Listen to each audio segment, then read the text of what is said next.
Hello and welcome to The Print. My name is Prashant, and we have with us today Mr. Jaithirth Rao, an entrepreneur and investor, and a columnist at The Print. We are here to discuss his latest column, which is an open letter to Andhra Pradesh Chief Minister, Mr. Chandrababu Naidu. Hello, Mr. Rao. Thank you for joining in today. Thank you for having me. Yeah. Looking forward to this. Okay. So let me start by asking what prompted you to write this open letter now? I mean, why is this the right moment? I was concerned that most of the media coverage on this H-1B fracas, if you will, has been criticizing the Americans and kind of stating, oh, America will be the big loser. And then talking about humanitarian stuff, about people getting stranded and so on. There was very little kind of attempt. So what should we do? Yeah. Nobody seemed to be addressing that. So rather than just building up a grievance and complaining, accepting the facts of the situation and responding, that's what I wanted to kind of navigate the national discussion towards. Okay. So you argue that Andhra Pradesh can turn NRI anxieties into opportunities. Now, why Andhra Pradesh specifically? I mean, what underlying That's a fears? very interesting question. Yeah. There's actually three reasons. Okay. Yeah. First is that a lot of the IT people, H-1B people in the US are from Andhra. Okay. So the upwardly mobile Andhra Pradesh middle class people will be affected by this. And they will be upset. So here is the need for this state government to address its own constituents. Okay. The second reason, I think, is that Mr. Naidu has a reputation, and in fact has demonstrated, it's not just a reputation on paper, it's reality, of doing things which are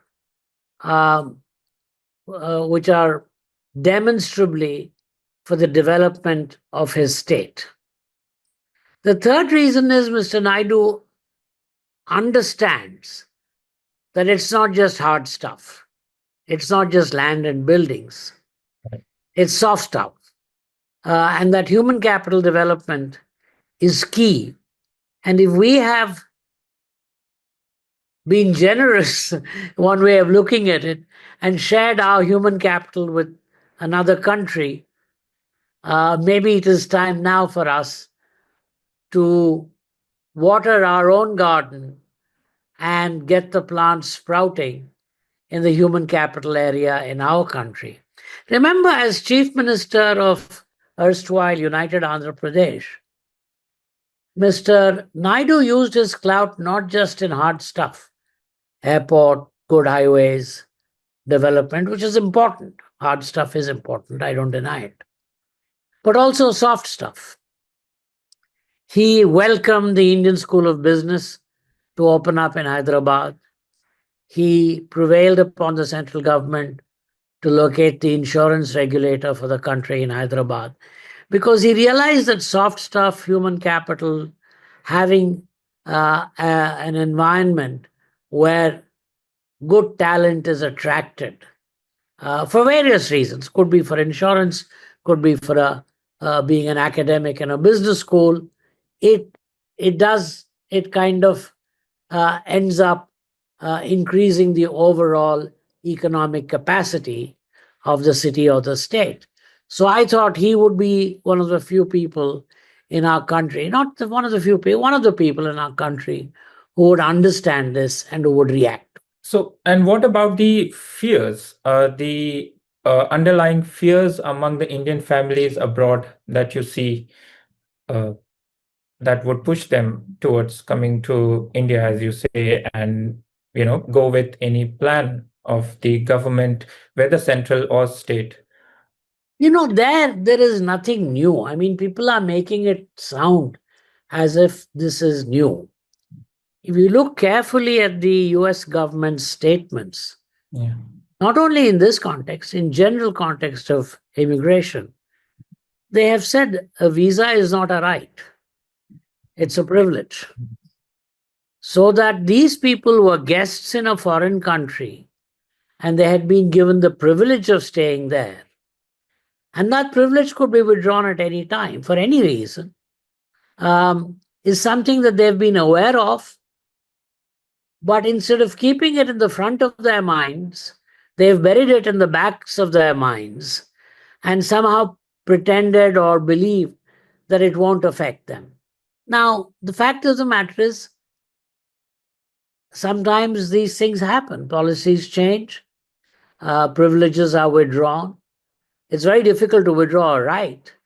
An Indian citizen in India has a right to go to the High Court or Supreme Court and file a petition for a writ of mandamus. You have these rights. But if you're a foreigner living in India, you don't have the same rights. You're here on a visa, which is a privilege, which can be withdrawn. So they've known this. It's not something that they haven't known. But as I said, they've suppressed it to the backs of their minds. And when these kinds of policy changes, these kinds of political things happen, it comes back. It comes back to the front, saying, hey, what are we going to do about this? Right.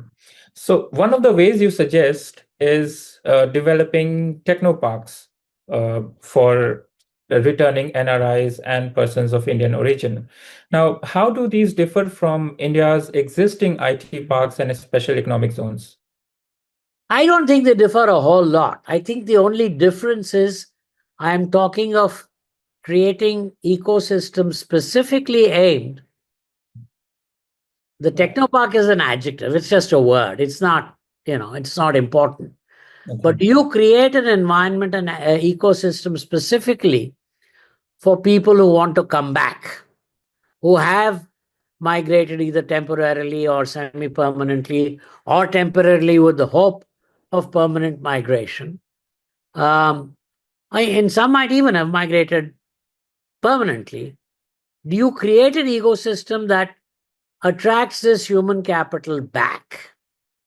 And I think a technopark is a useful adjective. It's a useful way of framing this ecosystem to attract human capital back. So what would make them genuinely attractive for returnees? I think, why is it that people don't want to return? Right.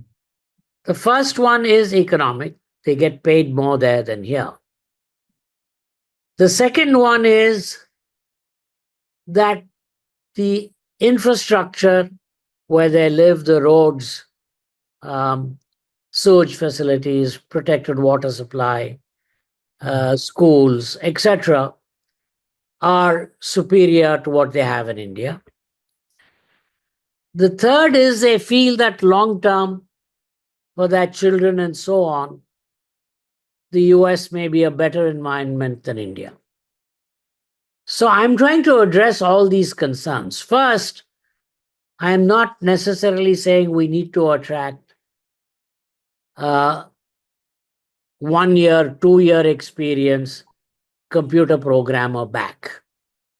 Okay. We should focus on those who can come back and start startups, which means they've been there a few years and then their H-1B is not being renewed. They have a little bit of financial muscle, so they can think of actually getting into a startup or working in a startup rather than in an established company.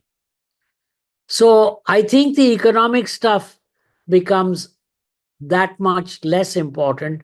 You're not comparing salaries across the board. Also, I think today, compensations in India, both in the IT sector and more so in the financial sector, are comparable to global compensations at the higher level. So I'm talking about attracting the higher level people where compensation is not such a big deal. I've spent a fair amount of time in my article talking about the physical and social infrastructure, access to airports, good housing, schools, international schools, and so on, to address that concern, which makes many people migrate. Now, as far as the last one, which is that living in the US may be better for their children than living here, I think I don't need to make the case. I think the erratic behavior of many countries around the world already makes the case that the future may not be that rosy for the Yeah, children of these migrants. And in fact, the future in India may be rosier. So I don't need to make that case, which is why I haven't spent too much time on that objection in my article. fair, fair. So is it just Andhra Pradesh we are looking at, or Oh, can I think the neighboring state of Telangana should compete with Andhra yeah, and probably set up Techno Parks better. It's nothing wrong with two states competing because Telangana has a lot of people. Karnataka has a lot of people. Maharashtra has, in fact, every state in India has a lot of people who have gone abroad, not only on H-1Bs to the US, but on a variety of work visas to UK, to Canada, to Australia. All of these environments are turning slowly hostile towards immigrants. So I think every state can do it. But as I said right in the beginning, Andhra has got the best chance. A, it has a lot of numbers. okay. B, it has a chief minister who's had a track record of developing Hyderabad in the past.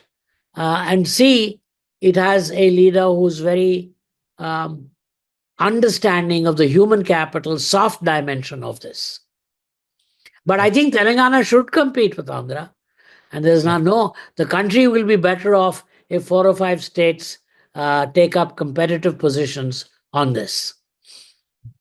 So you stress on transparency in construction and procurement. Why is this emphasis so important in the Indian context? 90% of the scandals and scams that come up in our country involve some kind of preferential land allotment Okay. and some kind of preferential land deal. And we don't have transparent auctions or reverse auctions as often as we should. And since a park is a physical infrastructure, yes, I have argued for social infrastructure, soft stuff, schools, and so on, but even a school needs a building. I just feel very strongly that the entire Techno Park suggestion of mine will get a bad name if there isn't transparency, if there isn't clarity that this is not a land grab deal. And unfortunately, that is what it has become in many cases. And you don't want the Techno Park, which I have suggested, which is a good idea, to get lost in these accusations of scams and become turned into a problem rather than a positive. Right. So I see towards the end of the article, you draw a contrast with, between China's coercive way of retaining its talent and India's democratic approach. Now, how do you see India competing in this global race for talent? And Oh, no, I know you are a journalist, so you can check this out. I just read randomly somewhere, or I heard in some YouTube stuff, that China has seized the passports of yeah, all the developers working for DeepSeek so that they cannot leave China, cannot travel outside. So I'm assuming that is true. That is the kind of thing uh, which, frankly, any country which wants to keep its human capital can do. So I'm not being critical of China. yeah, I'm just saying that's not the kind of thing India can or should do. If our people want to migrate, we should give them passports. In fact, many, many years ago, the Supreme Court has held that a passport and the right to travel is a fundamental right. of Indian citizens.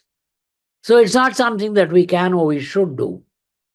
So my view is our competition should not be by way of coercion, but should be by way of incentives. If, in Vijayawada, Amravati, in Visakhapatnam, in Sri City, Lepakshi, Hindupur, we create environments, both not just physical, social, the business environment. Easy to register a new company, easy to meet all the 300 different compliance requirements that India has, easy to talk to private equity, venture capital, bank, investors, easy to talk to the defense ministry and the space department, who can be big customers of startups. If we can create that business environment, then I think we don't need to use coercion. We can create a positive aura here, which will automatically lead to departed human capital coming back and being a net addition to the human capital of the country. Remember, what is interesting is that under British rule, most Indians who went abroad to study came back. Yeah. They didn't stay on in Britain or whatever. Very few did. It's only, and even in the 50s and 60s, it was not uncommon to bump into foreign returned engineers and so on and so forth, who had studied in England or America or Germany and came back to work in India or live in India. But after the 70s, gradually it's become too much of a one-way street. Not enough people are coming back. Mhm. So I'm just saying that, it's a dark cloud. All these visa restrictions and anti-immigration stuff that is happening in so many countries, much of it directed specifically against Indians, is a dark cloud. Let's not kid ourselves. It's not a good thing. I'm trying to look for the silver lining. And as I said right in the beginning, I'm trying to look for what we can do instead of just sit back and build up grievances and claims for victimhood. Right. So one could, argue that China did benefit from its model of coercion, and but as you say, that India should stick to its democratic approach. Now, do you see any strengths and weaknesses in this approach? See, let me put it this way.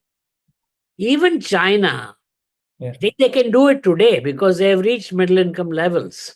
yeah, I don't know if 20 years ago it would have been that easy for them to prevent their students going abroad from staying on in the US. So it is because China has become an attractive place right, that even without coercion, a lot of Chinese academics, scientists, engineers are relocating. Secondly, I think we have to ultimately we have to be realists. If we do force, if we say, okay, Indian engineers, computer engineers cannot travel, we won't give them a passport. If you don't have an environment here where they can do a startup, where they can be productive, what's going to happen? You're just going to have unhappy people who will then, be a problem for the country. So the key thing is to create that ecosystem, that environment where people can be productive, where people can voluntarily do something that is win-win, improve their lives and improve the lives, the overall environment of the country. I think that's a much more sensible way to go about it than coercion. By the way, there is sufficient evidence by those economic historians who have taken a look at slavery that slave labor is less productive than free labor. In terms of, when you pay wages and give incentives, you find people producing more and better. So the same logic holds in this issue of coercion versus incentives. So I rest my case. I think country should stop indulging in grievance mongering and victimhood. Yes, we can have that discussion forever, but let's talk realism. How can we respond? And I think there is a way to respond to make the country business friendly and to make the country friendly in social and physical terms for returnees who want to return. And in doing that, my case is I think we might not be barking up the wrong tree if we focus on states rather than constantly asking the central government to do something about it. Many times, these schemes and programs thought of in Delhi are nice words and then they get forgotten when they have to be implemented at the ground level.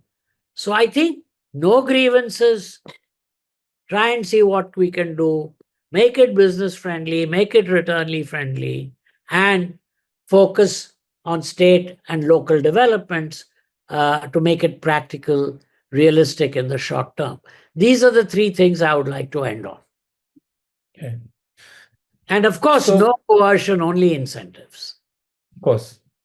So we have seen a rise in people giving up Indian citizenship in the last few years. So finally, I mean, just to sort of end our conversation, what message would you give today to Indians working abroad who are uncertain or perhaps reluctant about returning to India? So I think we need to dive back a little bit into history. Okay.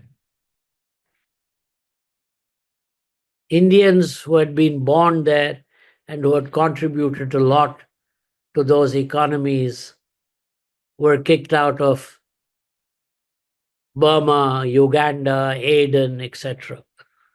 In those days, of course, there wasn't that much of passport and citizenship, but they were long term residents, sometimes multiple generation residents. So these things can happen. I'm not saying US is going to resemble Burma or Aden. Not at all. Don't get me wrong. But my point is,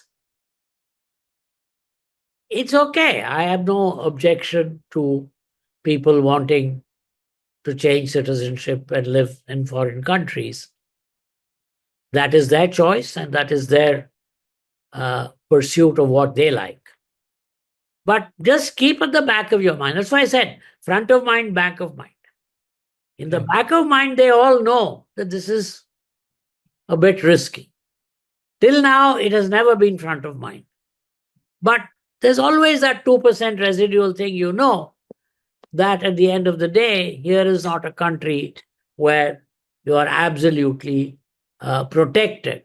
Even though legally there might be protections, things can change. Public opinion can change. Laws can change. Policies can change. Many people think, oh, my children were born there, therefore I'm safe. And that can change. That law can change. It may not, it may. But my point is, all these things are up for grabs. Whereas the fallback to your native home country, to your ancestral country, is always there. I think that's something that they need to bring a little bit more to the front of the mind than they have over the last 30, I would say, 40 years, where everybody has thought one-way street, no problems. I'll get 3 years, 6 years, 9 years H visa, then I'll get into green card queue, as if it's not an issue. It could be an issue, in which case there are fallbacks. That's something that they should keep in mind. Right. Thank you. That was very insightful. And Thank you. Thank you, Prashant. Admit your questions were very good. Thank you. I appreciate that. So hopefully we'll be back with your next column and a video, which I believe is going to be on Indian diaspora. Yes, you're the guy editing it, so you know. All right. Right. Okay. Thanks. Well, okay. Thank you. Thank you for joining in the print. We'll be back soon. Thanks care. for having me.